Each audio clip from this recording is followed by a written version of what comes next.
नमस्कार, मैं हिमांशु मिश्रा और आप देख रहे हैं द इनसाइड स्टोरी।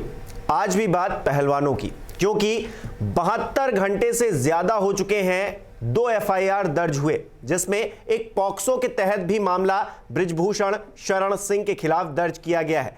बावजूद इसके अभी तक कोई एक्शन होता हुआ नजर नहीं आ रहा है, क्योंकि पॉक्सो ऐसी धारा है जिसके तहत तो बहुत कठोर कानून है। बावजूद इसके क्यों सख्त कार्रवाई नहीं हो रही है, कहां पर यह पूरा केस है, इसको लेकर आज बात करेंगे। डॉक्टर संजीव त्रिवेदी जी वरिष्ठ पत्रकार हमारे बीच है। संजीव जी, जैसे मैंने कहा कि पॉक्सो के तहत भी मामला दर्ज किया गया है, बावजूद इसके अभी तक गिरफ्तारी नहीं हुई है।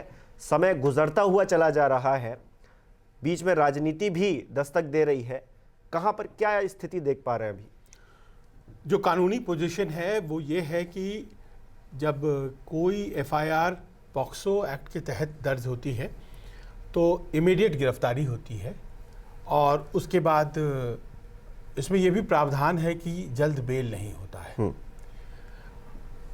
तो 2 एफआईआर्स की बात हो रही है। एक तो वैसे पहलवान जो कि बालिग हैं उन्होंने दर्ज कराई हैं कनॉट प्लेस थाने में ही, और दूसरा जो कि एक नाबालिग पहलवान के द्वारा दर्ज कराया गया है। लेकिन जैसा कि आपने बताया कि 2 दिन से ज़्यादा हो गए, लेकिन अभी तक कोई एक्शन नहीं हुआ है। और एक्शन क्यों नहीं हुआ है, इसका कोई एक्सप्लेनेशन पुलिस की तरफ से नहीं आया है।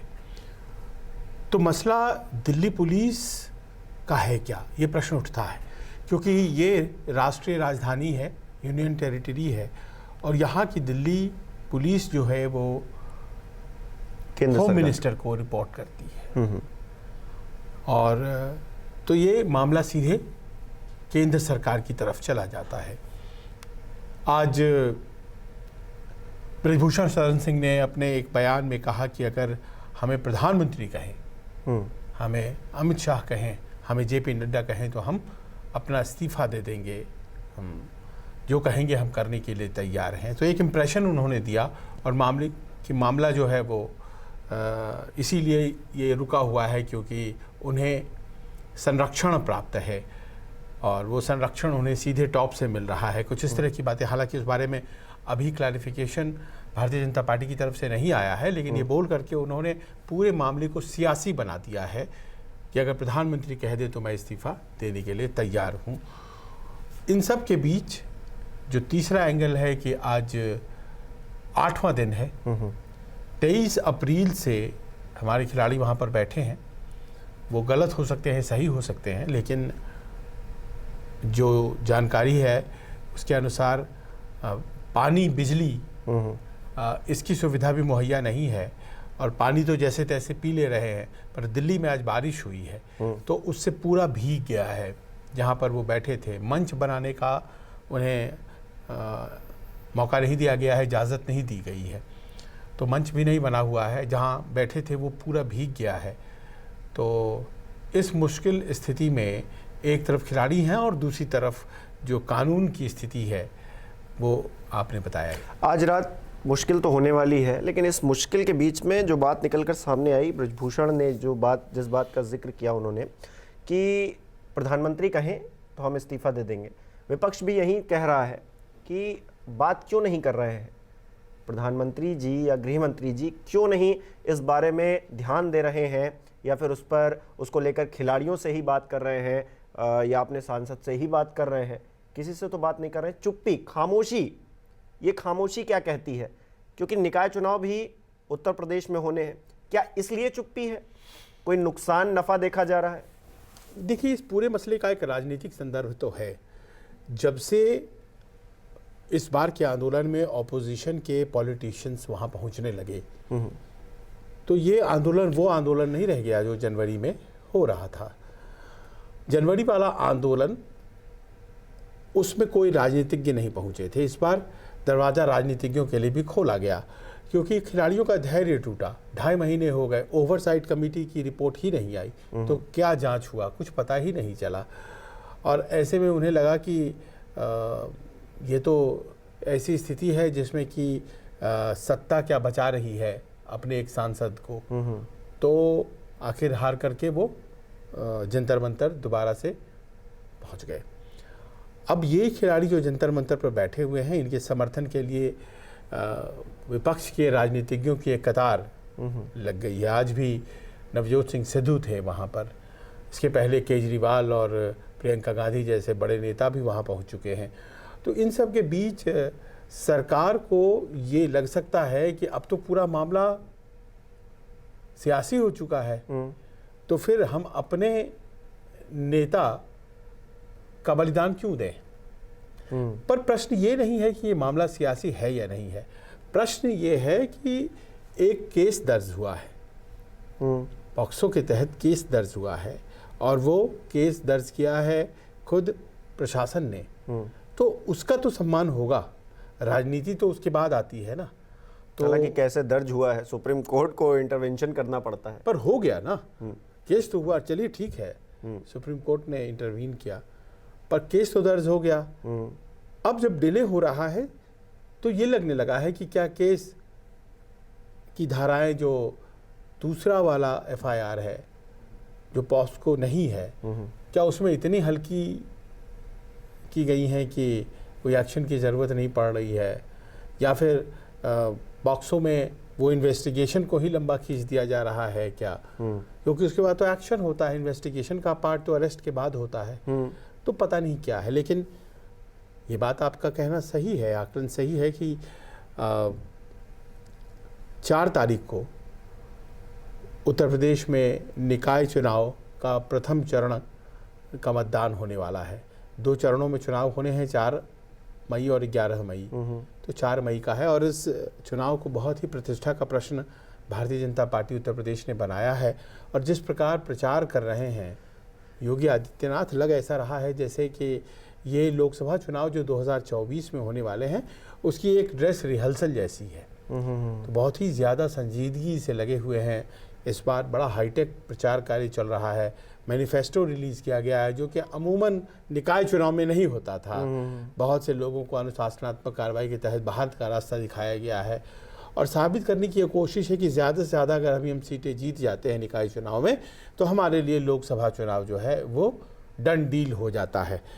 इतने दौड़ नहीं रहे हैं अखिलेश यादव या प्रियंका गांधी, वो लोग तो दिख नहीं रहे हैं, लेकिन बीजेपी में मानना पड़ेगा खूब मेहनत लगा रही है। अब इस दौर में एक बाहुबली ज़मीनी संपर्क वाले नेता के खिलाफ एक्शन हो जाए तो उसके समर्थक नाराज़ हो जाएंगे क्या? तो ये क्या जानबूझकर डिले हो रहा है, क्या डिले किया जा रहा है? अब यही है कि क्या एक बाहुबली नेता जिसकी अपनी एक दबंग छवि है और जो बार बार चुनाव जीतता है और कई इलाकों में दबदबा रखता है, अगर उसके खिलाफ कोई एक्शन होता है तो लोग नाराज़ होंगे। इस तरह का एप्रीहेंशन तो होना लाजमी है। तो दशकों पहले एक ऐसा संविधान, एक ऐसी व्यवस्था बनाई गई जिसमें आज जाकर आधुनिक भारत में आम और ख़ास के लिए कानून ही अलग अलग काम कर रहा है, या फिर वो एक्शन लेने के लिए क्या कोई अगर आम आदमी होता तो इतना डिले होता? लगता है ना, लोग आमतौर पे सवाल पूछते हैं। नहीं, तो ये तो खास है, अगर खास में डिले हो रहा है, हाँ, क्योंकि ये छोटे लोग थोड़ी है। हाँ, वही ये सब मेडल विनर्स हैं, इनको देश पहचानता है। प्रधानमंत्री के साथ कुर्सी पर बैठे हुए फोटोग्राफ्स है इनकी, बुके देते हुए, बुके प्राप्त करते हुए। नहीं, तो दोनों तरफ जब खास हैं तो ये खास लोग हैं और इन खास लोगों के सड़क पर बैठने के बाद भी राजनीति हावी है। पर इसमें बहुत आश्चर्य की बात देखिए नहीं है, राजनीतिक दल ऐसे बिहेव करते हैं। आप याद कर लें अजय मिश्र टेनी, हाँ, लखीमपुर, उनके लड़के ने तो जीप चढ़ा दिया। उसके एक दिन पहले उन पर आरोप लगे कि उन्होंने ही माहौल उस तरह का बनाया था जब उन्होंने ऐसा भाषण दिया था कि अगर तुम नहीं माने तो हम ये कर देंगे, कुछ ऐसा कर देंगे। और देखिए कि घटना घट गई थी। उसके बाद भी बहुत ज़बरदस्त हुआ कि भाई इन्हें नैतिक रूप से इस्तीफ़ा देना चाहिए। कुछ नहीं हुआ, कोई इस्तीफ़ा नहीं हुआ। बाद में उनके बेटे ने सरेंडर किया। हालांकि वहाँ तो बात उनके बेटे की थी, तो इतना चीज़ें सांसद जी को लेकर हावी नहीं थी, लेकिन यहाँ तो सांसद जी, आप तो नैतिकता की भी कर रहे हैं ना। हाँ, नैतिकता की भी बात, कानून की भी बात है, नैतिकता की भी बात है। एफआईआर तो आज दर्ज हुआ 72 घंटे पहले, लेकिन यह इस्तीफे की बात तो पिछले 4-4.5 महीने से चल रही है। और आप कहा जाता है कि पब्लिक लाइफ में वो you should not only be not doubted, you should be above doubt. आप पर शक करें या ना करें इसकी स्थिति नहीं होनी चाहिए। आप शक से परे होने चाहिए, सही बात है। आप उसके ऊपर होने चाहिए। हौसला और विश्वास तो तभी जमता है। और देखिए, प्रधानमंत्री मोदी की एक छवि है जो कि बहुत मेहनत से गढ़ी गई है।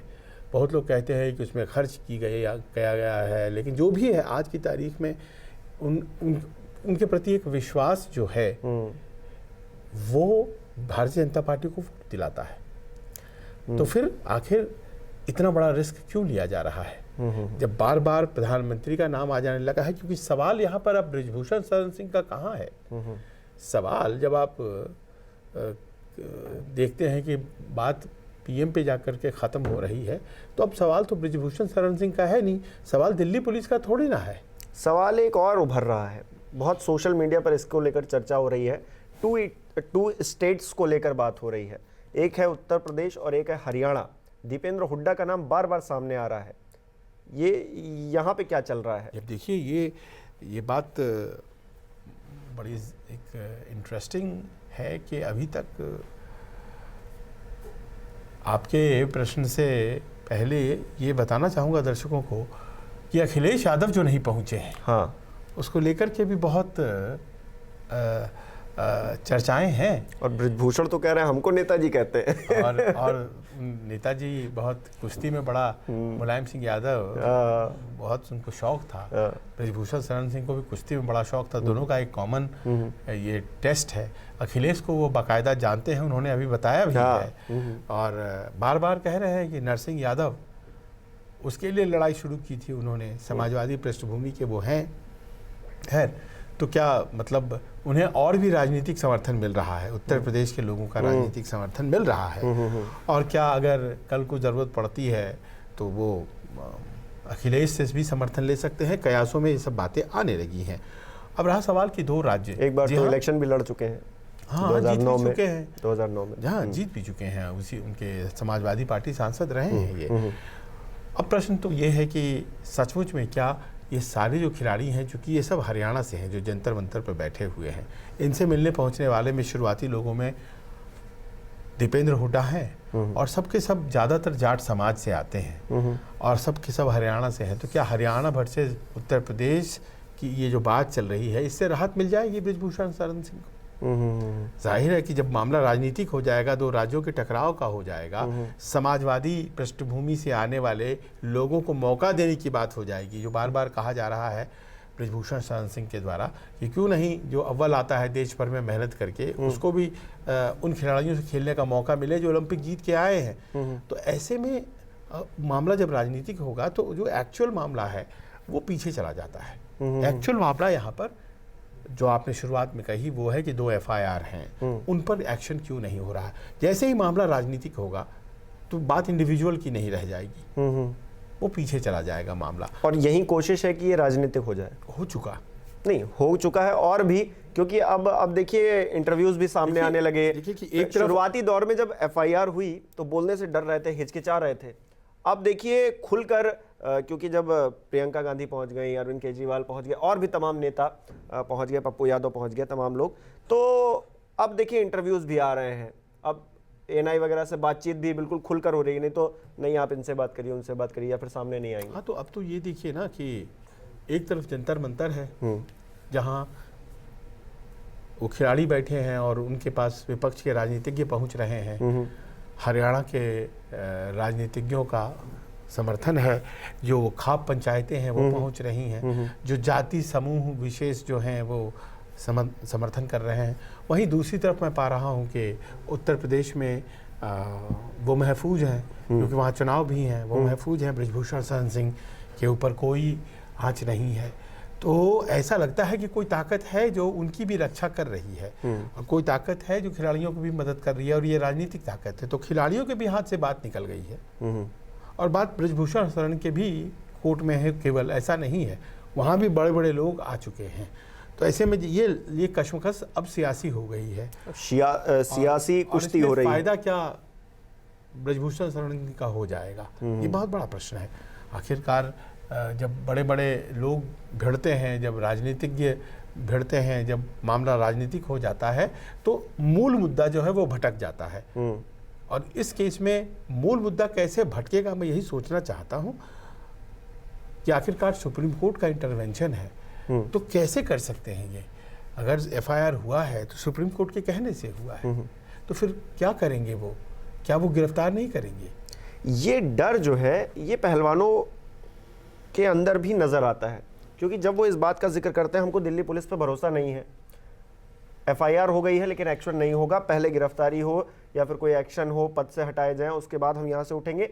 उनको भी ये डर है कि ये मामला सियासी हो चुका है या हो रहा है, और जब सियासी हो जाएगा पूरी तरीके से, उस रंग में जो वो रंग जाएगा, तो फिर ये जो एफआईआर है इस पे एक्शन या फिर वो तमाम चीज़ें और पीछे चली जाएंगी।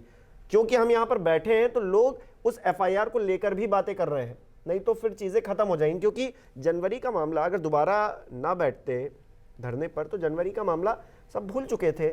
कर्नाटक के इलेक्शन आ गया, तमाम मीडिया में कोई चर्चा नहीं थी या फिर आम लोगों में भी कोई चर्चा नहीं थी। अब क्योंकि दोबारा बैठ गए हैं तो फिर से चर्चा पैदा हो गई है। डर तो है कहीं ना कहीं, और ये डर जायज़ तब लगता है जब एक्शन लेने में देरी होती है, एफआईआर लिखने में देरी होती है, सुप्रीम कोर्ट को बीच में दखलंदाजी करनी पड़ती है, तो डर तो जायज़ लगता है। लेकिन बस वही है कि वो अब डर है, और वो जो डर है उसको पैदा किया गया है कहीं ना कहीं। उस डर की वजह दिल्ली पुलिस हो सकती है या फिर ये जो सियासत चल रही है ये हो सकती है। हाँ, हो सकता है। देखिए, कल चुनाव प्रचार खत्म हो जाएंगे तो हो सकता है कि 4 तारीख के बाद कोई एक्शन हो जाए, कोई इस तरह की बात हो जाए जिसकी अपेक्षा भी है। क्योंकि एक सांसद या 3-4 सीटों के लिए जो वो सांसद प्रभावित करते हैं, उसके लिए प्रधानमंत्री और अमित शाह की जो बड़ी एक छवि बनाई गई है देश भर में, उसका तो नुकसान नहीं होना चाहिए ना। और यहाँ पर अगर इस व्यक्ति की मदद करते दिखेंगे तो बहुत अच्छा इंप्रेशन तो नहीं जाएगा। दूसरा ये है कि इसका असर भी होगा। कर्नाटक में भी चुनाव है और कर्नाटक में वो तो दक्षिण है, वहाँ तक तो सूचना बहुत कम पहुँचती है, तो लोगों के बीच तो दूसरे तरह का मैसेज जा रहा है कि भाई एक आनंद मोहन सिंह थे, उनको बचा लिया गया है, एक ब्रजमोहन शरण सिंह हैं, इनको बचा लिया गया है। तो ये चाहे एनडीए कह लो, यूपीए कह लो, कांग्रेस कह लो, बीजेपी कह लो, सब एक ही, सब वहाँ पर एक हैं और वहाँ जो रीजनल पार्टी है उसको सपोर्ट करते हैं। तो इस तरह की बातें भी हो सकती हैं, क्योंकि सब के सब ये इस बात के लिए एक शॉकिंग है। ये एक इस तरह की बातें जो आती हैं, जब विदेशी मीडिया में भी बहुत ज़्यादा इस तरह की खबरें छप रही हैं, जो कि भारत की जो एक इमेज है उसके लिए अच्छी बात नहीं है। और लोग यही प्रश्न कर रहे हैं कि आखिर क्या बात है, क्यों इतने पॉलिटिशियन, ये बहुत महत्वपूर्ण है इसका मतलब है, तभी तो सब खामोश हैं। दिल्ली है, दिल्ली में प्रधानमंत्री बैठते हैं, गृह मंत्री बैठते हैं, ऐसी कौन सी बात हो सकती है कि उनको कर्नाटक में भाषण देने जाना है, इस कारण से डिले हो रहा है क्या? ऐसा भी नहीं है। लोग तो सवाल पूछ रहे हैं कि कर्नाटक जा सकते हैं उड़कर और बगल में जो जंतर मंतर पर धरना दे रहे हैं उनसे मिलने के लिए, या फिर उनको बुला नहीं सकते हैं, उनसे बातचीत नहीं हो सकती है सीधे डायरेक्ट, क्योंकि डायरेक्ट तो तब मुलाकात हो जाती है जब मेडल लेके आते हैं। लेकिन अब जब उनकी समस्या है, कोई किसी बात को लेकर वो परेशान है, वो सही कितना है गलत कितना है ये जांच का विषय है, लेकिन वो परेशान है और धरने पर बैठे हुए हैं, उनसे मुलाकात नहीं होगी। ये बात हुक्मरानों तक तो जरूर उनको इल्म होगा और वो भी शायद इस बात को महसूस कर रहे होंगे, लेकिन हर बीतता लम्हा जो है ना वो प्रश्न बनकर सत्ता पक्ष के सामने खड़ा हो रहा है। और जैसा कि मैंने कहा कि ये मसला सिर्फ अब ब्रजभूषण शरण सिंह का नहीं है, ये मसला अब प्रतिष्ठा है सरकार की उसका है। ये मसला प्रधानमंत्री मोदी की अपनी प्रेस्टीज से है, क्योंकि ये सरकार तो प्रधानमंत्री मोदी के इकबाल और उनके नाम पर चलती है। और ये मसला दिल्ली पुलिस का भी नहीं है, गृह मंत्री का मसला है। तो अब इसमें ब्रजभूषण शरण सिंह सबसे भारी पड़ेंगे क्या? और सबसे अगर भारी पड़ने वाले हैं वो इतने मजबूत हैं, तो फिर जाहिर है कि अगर 4 तक एक्शन नहीं होगा तो क्या 11 तक भी नहीं होगा क्या? क्योंकि दूसरे चरण का मतदान तो 11 तारीख को है। तो यानी कि अभी 2 दिन गुजरे हैं और कितने दिन गुजरने बाकी हैं, क्योंकि हमारे पहलवान आज, क्योंकि गर्मी में भी सर्दी का माहौल दिल्ली के अंदर एनसीआर के अंदर है, क्योंकि पानी बरसा है, और जहां पर वो जंतर मंतर पर धरना दे रहे थे उनका जो भी जमावड़ा वहां पर जो था वो सब भीग भाग गया है। तो ऐसे में पहलवान अब शिकायत भी कर रहे हैं कि हमारे लिए कोई व्यवस्था करनी चाहिए, इस ओर भी ध्यान देना चाहिए। हालांकि क्योंकि वो पहलवान है, वो तंदुरुस्त हैं, वो जवान हैं, तो वो इससे तो लड़ लेंगे, लेकिन ये जो सियासी लड़ाई है उससे कैसे निपटा जाएगा और जो कार्रवाई होती हुई नज़र नहीं आ रही है उसका क्या करेंगे? कमेंट करके बताइए आपको क्या लगता है इस मामले पे। बहुत बहुत शुक्रिया।